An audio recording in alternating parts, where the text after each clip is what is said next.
Welcome to GK facts. Date है आज की 23 जून 2021 और जानेंगे आज के इंपोर्टेंट करंट अफेयर्स को। साथ में हर क्वेश्चन के इंपोर्टेंट पॉइंट्स को हम इस वीडियो में डिस्कस करेंगे। अच्छी इस वीडियो की पीडीएफ फाइल का लिंक वो मैंने नीचे डिस्क्रिप्शन बॉक्स में दे दिया है, आप उस लिंक पर क्लिक करके पीडीएफ को डाउनलोड कर सकते हैं। वीडियो का एंड तक जरूर देखिए क्योंकि वीडियो के एंड में आपसे क्वेश्चन पूछता हूँ जिसका आंसर आपको कमेंट बॉक्स में कमेंट करके बताना होता है। साथ में इस वीडियो में आपके लिए एक मोटिवेशन भी है, तो उसे भी आप जरूर ध्यान से सुनिएगा। तो चलिए वीडियो को स्टार्ट करते हैं और जानते हैं आज का सबसे पहला क्वेश्चन। तो आज का जो फर्स्ट क्वेश्चन है वो है कि निम्न में से अभी किसने अंतर्देशीय पोत विधेयक 2021 को जो है मंजूरी दे दी है। बहुत ही इंपॉर्टेंट क्वेश्चन है ये, एग्जाम के पॉइंट ऑफ व्यू से बहुत ज्यादा इंपॉर्टेंट है, तो आप क्वेश्चन के पॉइंट्स को ध्यान से समझिएगा जो मैं आपको समझाऊंगा।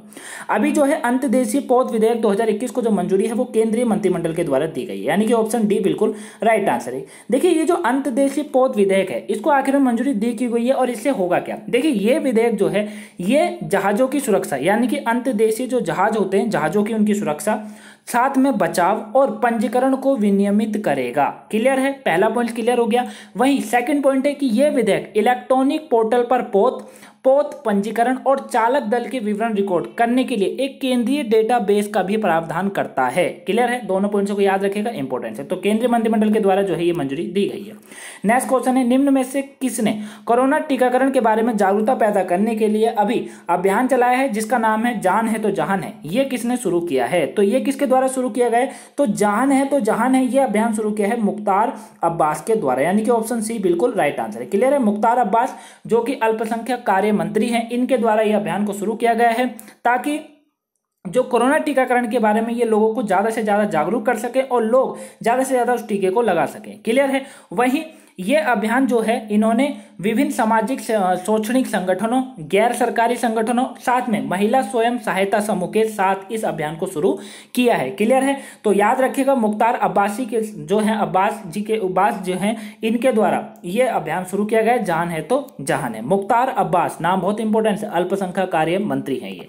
नेक्स्ट क्वेश्चन है हाल ही में किस राज्य सरकार ने मुख्यमंत्री उद्यमी योजना शुरू की गई। ये क्वेश्चन भी बहुत इंपॉर्टेंट है, पेपर के पॉइंट ऑफ व्यू से बहुत ज्यादा इंपॉर्टेंट है क्वेश्चन में। तो अभी मुख्यमंत्री उद्यमी योजना ये किस सरकार के द्वारा शुरू की गई है, तो ये जो है वो बिहार सरकार के द्वारा शुरू की गई है। ऑप्शन बी बिल्कुल राइट आंसर है। क्लियर है, देखिए ये जो मुख्यमंत्री उद्यमी योजना है ये दो फैक्ट पर है, यानी कि इसमें दो पॉइंट्स हैं। दो पॉइंट्स ये एक तो युवाओं के लिए है, ठीक है, एक किसके लिए, एक ये युवाओं के लिए है और दूसरा ये महिलाओं के लिए भी है। क्लियर, तो युवा और महिला दोनों के लिए है। अच्छा, दोनों के लिए क्यों इसको शुरू किया गया, क्योंकि जब 2020 में बिहार में चुनाव हुए थे तो नीतीश कुमार जी के द्वारा यह वादा किया गया था कि वह दोनों के बीच में यानी कि युवा और महिलाओं के बीच में जो है महिलाओं और युवाओं के बीच में जो है उद्यमिता को बढ़ावा देने के लिए इस अभियान जो है इस योजना को शुरू करेंगे और अभी इनों के द्वारा ये शुरू कर दिया गया है। क्लियर है, तो उद्यमिता को यानी कि युवाओं और महिलाओं के बीच में उद्यमिता को बढ़ावा देने के लिए इसको शुरू किया गया है। क्लियर है, 2020 का वादा था जो कि अभी पूरा करा गया बिहार के मुख्यमंत्री नीतीश कुमार जी के द्वारा। बात बिहार के इंपॉर्टेंट पॉइंट्सों की करें तो ये है, देखिए बिहार के बारे में कुछ इंपॉर्टेंट पॉइंट्स। अब आप जिन पॉइंट्सों को जानते हैं वो आप मेरे साथ रिविजन कीजिए और जो न्यू स्टूडेंट है वो हर पॉइंट्सों को ध्यान से समझेगा ताकि आप नेक्स्ट डे रिविजन कर सके। अभी राज्य सरकार ने सिंगल यूज प्लास्टिक के उपयोग पर रोक लगाने की घोषणा यहां पर करी है। राज्य ने जीआई प्रमाणित था जर्दालू आम की पहली खेप यूनाइटेड किंगडम को जो है निर्यात की है। वहीं इंजीनियरिंग और मेडिकल कॉलेज में लड़कियों के लिए 33% कितना पॉइंट्स इंपोर्टेंट है, 33% आरक्षण की घोषणा करी है। राज्य ने कोविड-19 रोगियों के लिए हिट कोविड ऐप भी यहां लॉन्च किया है, पॉइंट्स इंपोर्टेंट है। राज्य ने विशेष सशस्त्र पुलिस विधेयक 2021 भी पूरित किया। राज्य के मुख्यमंत्री ने नेचर सफारी और ग्लास स्क्वाय जो है इसका भी उद्घाटन हुआ। यहाँ पर WHO के डॉक्टर जनसंख्या अनुपात को बिहार के द्वारा पूरा किया गया। अरुण कुमार सिंह को राज्य का नया मुख्य सचिव नियुक्त करा गया है। वहीं राज्य में कोविड-19 टीकाकरण के लिए आधार कार्ड जो है ये जरूरी कर दिया गया है यहाँ पर। और यहाँ पर जो है पहला पक्षी उत्सव कलरव का भी जो है कलरव का उद्घाटन यहाँ पर हुआ। वहीं बिहार का पहला ब्रिज जो है ग्लास ब्रिज ये राजगीर शहर में बनकर जो है अभी तैयार हो चुका है। वहीं भारत का सबसे बड़ा डबल डेकर फ्लाईओवर जो है बिहार के छपरा में बनने जा रहा है। तो करंट से पॉइंट बिहार के बारे में इंपॉर्टेंस है, आप रिविजन करते रहेगा। अच्छा, मैप में कहा है, ये है मैप में बिहार की राजधानी। देखिए बिहार की जो कैपिटल है यानी कि राजधानी है वो पटना है। राज्यपाल कौन है, फागू चौहान।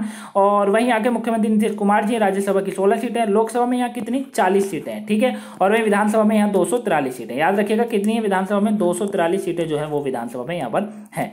चलिए नेक्स्ट क्वेश्चन है आज का कितने वर्षीय माविया सुंदन हाल ही में जम्मू कश्मीर की पहली महिला एयरफोर्स में फाइटर पायलट बनी हैं। तो अभी माविया जो है ये माविया सुंदन जो है ये अभी जम्मू कश्मीर की पहली महिला एयरफोर्स में फाइटर पायलट बनी है। कितनी उम्र में? तो ये ओनली 23 वर्ष की उम्र में बन गई है। ऑप्शन ए बिल्कुल राइट आंसर है। क्लियर है? 23 वर्ष की उम्र में जो है ये, इनका नाम है माविया सुंदन, और ये जो है अभी जम्मू कश्मीर की पहली महिला एयरफोर्स में जो है ये फाइटर पायलट बनी है। क्लियर? नाम याद रखिएगा, इंपॉर्टेंट है। वहीं इन्हें जो है फ्लाइंग ऑफिसर बनाया गया है यहाँ पर, ठीक है। और राजौरी की रहने वाली, ऐसे करने वाली देश की ये 12वीं महिला फाइटर पायलट हैं, ठीक है।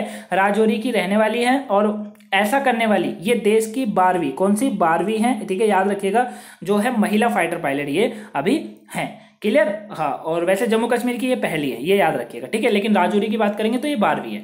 वहीं हैदराबाद के डूडीगाल वायुसेना अकादमी है, सुना होगा आप लोगों ने, हैदराबाद की है डूडीगाल वायुसेना अकादमी में ये इकलौती महिला जो है फाइटर पायलट के रूप में अभी शामिल हुई है। नाम याद रखिएगा, बहुत ज्यादा इंपॉर्टेंट है। तो यह देख सकते हैं, ये है माविया सुंदन, ठीक है। नेक्स्ट क्वेश्चन है, किस संगठन की रिफ्यूजी एजेंसी कमिश्नर फिलिपो ग्रांडी के मुताबिक अभी विश्व में हर 96वां इंसान बेघर है? तो ये किस संगठन के द्वारा हुआ है? तो ये संयुक्त राष्ट्र संगठन के द्वारा जो है एक रिफ्यूजी एजेंसी कमिश्नर फिलिपो ग्रांडी जो है, इसके मुताबिक विश्व में हर 96वां जो इंसान है वो इंसान जो है वो बेघर है। क्लियर है? ये कहा गया है। इसी में देखिए, इसी रिपोर्ट में जो ये भी कहा गया है कि इंसान के बेघर होने की जो वजह बताई गई है आखिर में। देखिए, अगर करंट से बात करें, अगर एग्जाम में करंट से अगर पूछा जाए, जैसे कि यूपीएससी वाले जो बच्चे हैं उनकी अगर मैं बात करूँ, अगर करंट से पूछा जाए तो आप सीधे कोविड-19 से जोड़िएगा सबसे पहले तो। क्लियर? तो इसमें एक वजह ये बताई गई है कि कई देशों में युद्ध चल रहा है, जैसे इजराइल में बात करें, ठीक है, वहीं दमन हो गया, और कम होता संसाधन के कारण ये जो है बेघर होने का जो दर है, जो हमारी दर ये देश में बढ़ती, विदेश जो मतलब पूरे दुनिया में बढ़ती जा रही है, वो इसीलिए बढ़ती जा रही है क्योंकि हर देश जो है अपने को ताकतवर बनाने में है, ठीक है, और दूसरे देश को कम आंकने में लगा पड़ा है। तो युद्ध कभी भी, देखिए ये तो एक बात है ही कि युद्ध कभी भी हो सकता है। क्लियर? तो युद्ध हो गया, दमन होने लग गया है, कम होता संसाधन दिखने को लग रहा है, टेक्नोलॉजी बहुत ही ज्यादा बढ़ती जा रही है।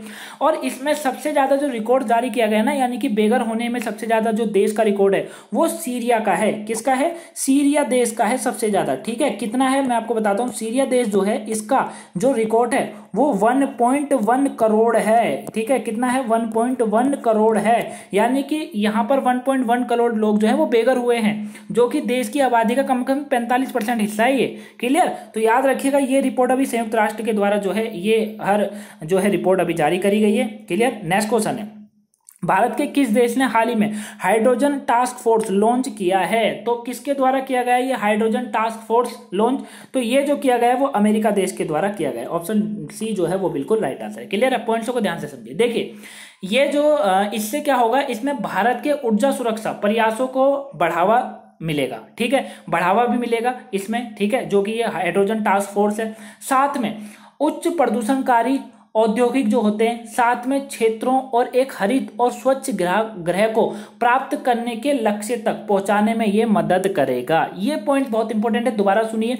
देखिए, ये जो है उच्च प्रदूषणकारी औद्योगिक क्षेत्रों और एक हरित और स्वच्छ ग्रह को प्राप्त करने के लक्ष्य तक पहुंचाने में मदद करेगा, ठीक है। और दूसरा पॉइंट है कि भारत के ऊर्जा सुरक्षा प्रयासों को इसमें बढ़ावा मिलेगा। तो ये अमेरिका देश के द्वारा शुरू की गई है, अभी जो है लॉन्च किया गया है भारत और अमेरिका बीच की। बात अमेरिका की करते हैं। देखिए, ये है अमेरिका के बारे में कुछ इंपॉर्टेंट पॉइंट्स।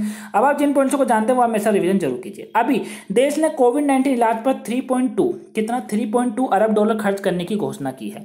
अमेरिका राष्ट्रपति हैं जो बाइडेन, इन्होंने अभी वीचैट और टिकटॉक ऐप पर जो बैन लगाया गया था यहाँ पर, ठीक है, उसको हटाने की घोषणा करी है। वहीं देश की सरकार ने देश के खुफिया विभाग से 90 दिन में कोविड-19 की उत्पत्ति का पता लगाने को निर्देश दिए हैं। क्लियर? वहीं अंतरिक्ष एजेंसी है नासा, उसने 2023 में चंद्र पर पहला मोबाइल रॉकेट भेजने की अभी घोषणा करी है। देश ने स्वास्थ्य सेवा का खर्च उठाने में अक्षम और प्रवासी पर लगा जो प्रतिबंध था उसे भी हटा दिया है।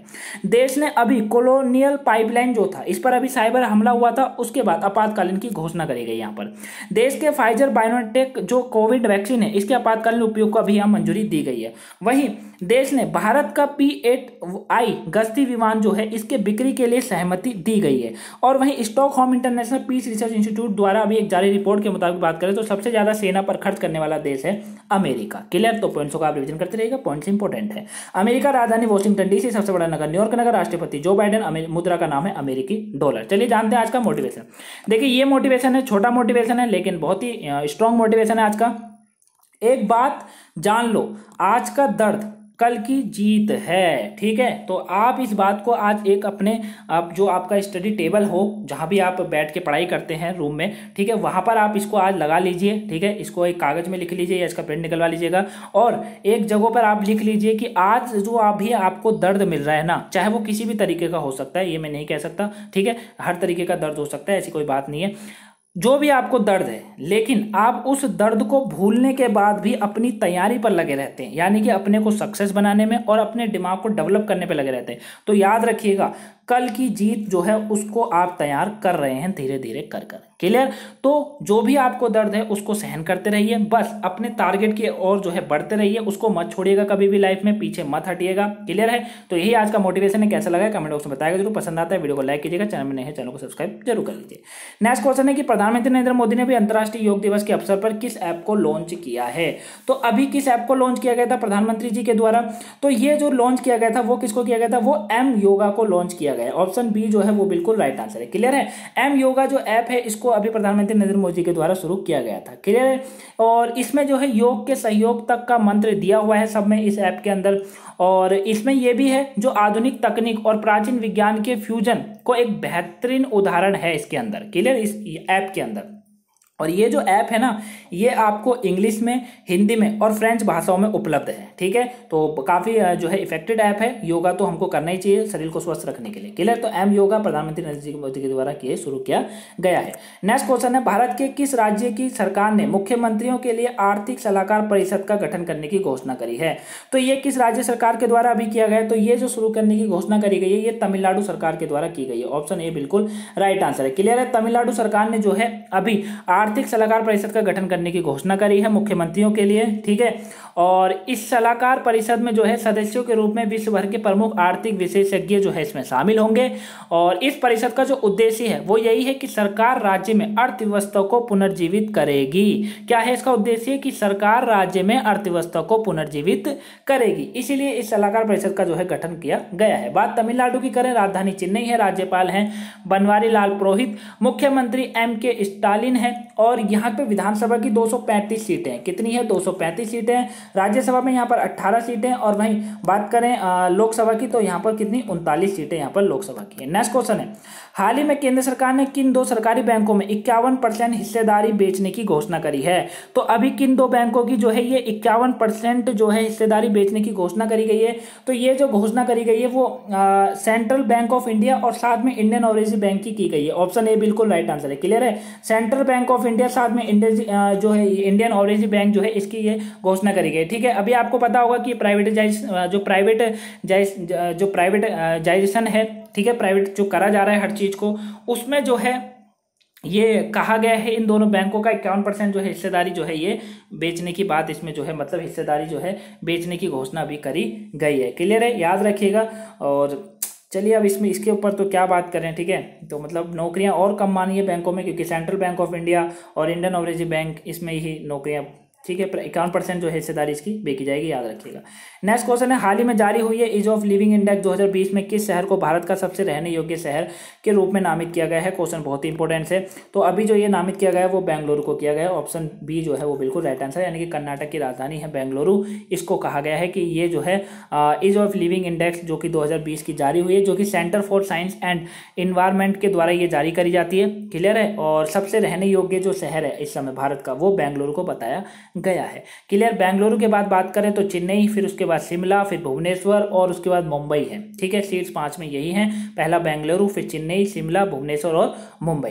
नेक्स्ट क्वेश्चन है आज का, वैश्विक शांति सूचकांक के 15वां जो अभी संस्करण हुआ है उसमें 163 देशों की सूची जो है जारी करी गई, जिसमें देश को दुनिया का सबसे शांति प्रिय देश घोषित किया गया है। तो ये किस देश को अभी सबसे शांति प्रिय देश घोषित किया गया है, जो कि वैश्विक शांति सूचकांक का 15वां संस्करण है। इसमें 163 देशों की सूची में जो है दुनिया का सबसे शांति प्रिय देश जो है ये अभी आइसलैंड को घोषित किया गया है। क्लियर है, यानी कि ऑप्शन सी बिल्कुल राइट आंसर है। आइसलैंड जो है ये दुनिया का सबसे शांति प्रिय देश घोषित किया गया है। क्लियर, याद रखिएगा 163 देशों की ये सूची है, 15वां ये संस्करण है। ठीक है, और वैश्विक शांति सूचकांक। ठीक है, और अब बात करें अपने देश भारत की, तो 163 देशों में से अपने देश भारत का 135वां स्थान है। बहुत ही खुशी की बात है हम लोगों के लिए। ठीक है, तो अपना देश भारत इसमें 135वें स्थान पर है, मतलब 135वां है 163 देशों में से जहां पर भारत में शांति जो है। ठीक है, वैसे तो 135 भी है बहुत, चलिए जो 135वां स्थान आया है। और बात करें अपने पड़ोसी देशों की, जैसे भूटान का बात करें तो 22वां देश है भूटान। बताइए कितने, मतलब भूटान देश जो है वो 22वें नंबर पे है, जो कि सबसे शांति प्रिय देश है। वहीं बांग्लादेश 85, ठीक है, कितने पर है, 85 पर है। और बात करें ठीक है, नेपाल, सॉरी माफ कीजिएगा, नेपाल 85 पर है, बांग्लादेश 91 नंबर पे है। ठीक है, कितने पर, 91 नंबर पे है बांग्लादेश। ठीक है, और श्रीलंका 95, ठीक है, कितने, 95 नंबर पर श्रीलंका है। और बात पाकिस्तान की भी कर लेते हैं, पाकिस्तान 150वें नंबर पे, यानी कि 150वें नंबर पे जो है पाकिस्तान है। ठीक है, यहाँ तो शांति का मतलब ही नहीं खड़ा होता। ठीक है, क्योंकि शांति हो जाएगी तो फिर ये कैसे दिखेगा कि देश पाकिस्तान देश भी एक। ठीक है, तो ये रिपोर्ट अभी जारी करी गई, जिसमें अपना देश भारत 135वें पे, आइसलैंड टॉप पर है, पाकिस्तान 150 पे, 22वें नंबर पे भूटान है। उसके बाद नेपाल का 85वां नंबर आया हुआ है, बांग्लादेश 91 नंबर पे, श्रीलंका 95 पर है, पाकिस्तान 150 पे। याद रखिएगा, इंपॉर्टेंस है। नेक्स्ट क्वेश्चन है, संयुक्त राष्ट्र की तरफ से अभी जारी रिपोर्ट के अनुसार 2020 में भारत की दुनिया में सबसे ज्यादा FDI हासिल करने वाला कौन सा देश बन गया है। तो अभी भारत जो है 5वां देश बन गया है। ऑप्शन जो डी है वो बिल्कुल राइट आंसर है। क्लियर है, भारत 5वां देश बना है FDI हासिल करने वाला। ठीक है, और अभी ये कहा गया है कि 21 जून को जो है ये रिपोर्ट के मुताबिक ये जारी करी गई थी, और इसमें $64 अरब का जो है FDI आया है। इस समय कितना, $64 अरब का आया है। याद रखिएगा, इंपॉर्टेंट। चलिए कल के क्वेश्चन का आंसर जानते हैं। देखिए ये था कल का क्वेश्चन आप लोगों के लिए। हाल ही में संघाई सहयोग संगठन की बैठक में भारत का प्रतिनिधित्व कौन करेंगे। अच्छा, ये मैंने आपको आज का क्वेश्चन निकाल दिया, एक मिनट रुकिएगा मैं पीछे ले जाता हूँ। देखिए ये था कल का क्वेश्चन। कल का क्वेश्चन था कि कट्टरपंथी माने जाने वाले इब्राहिम राइसी ईरान कौन से राष्ट्रपति चुने गए हैं। तो ये भी 8वें नंबर के राष्ट्रपति चुने गए थे। ऑप्शन डी बिल्कुल राइट आंसर था। ऑलमोस्ट सभी के आंसर जो थे, ठीक है, सभी के आंसर जो थे वो बिल्कुल राइट थे। आज का क्वेश्चन है आप लोगों के लिए, और आज का क्वेश्चन है आप लोगों के लिए कि हाल ही में संघाई सहयोग संगठन की बैठक में भारत का प्रतिनिधित्व कौन करेगा। तो कौन करेगा, आंसर आप मुझे कमेंट बॉक्स में कमेंट करके जरूर बताइएगा। क्लियर है, तो ये थी आज की इंपोर्टेंट करंट की क्लास। आपको वीडियो कैसी लगी प्लीज कमेंट बॉक्स में बताइएगा जरूर। वीडियो पसंद आई है वीडियो को लाइक कीजिएगा, चैनल में नहीं तो चैनल को सब्सक्राइब जरूर कीजिएगा। गाइस आपको वीडियो में अगर देखिए होता क्या है, काफी बार जो हो जाता है वीडियो में गलती हो जाती है बोलते समय। ठीक है, तो आपको जब कोई गलती होती है तो प्लीज आप उसको कमेंट जरूर कीजिएगा। ठीक है, कल कमेंट आया था मुझे और उसमें गलती थी, वो भी मैंने जब बाद में देखा तो उसमें मेरे को वो गलती बिल्कुल थी, बोलने में गलती हुई थी। तो मेरे को अच्छा लगता है जब आप लोग मेरे को बताते हैं कि हाँ वहाँ पे गलती थी आपकी। ठीक है, तो जब कभी गलती होती है ना तो आप कमेंट बॉक्स में बताइएगा जरूर। ठीक है, आंसर भी दीजिएगा, कमेंट बॉक्स में भी बताया कीजिए, और मोटिवेशन को भी आप बताया कीजिए कि मोटिवेशन आपको कैसा लगता है, जो डेली मोटिवेशन होता है वो आपको कैसा लगता है। तो ये आज की इंपोर्टेंट करंट की क्लास थी। आपको वीडियो कैसी लगी प्लीज कमेंट बॉक्स में बताएगा जरूर। वीडियो पसंद आई है वीडियो को लाइक कीजिएगा, चैनल में नए चैनल को सब्सक्राइब कर लीजिए। तो चलिए मिलते हैं नेक्स्ट वीडियो में। Have a nice day, thank you for watching guys.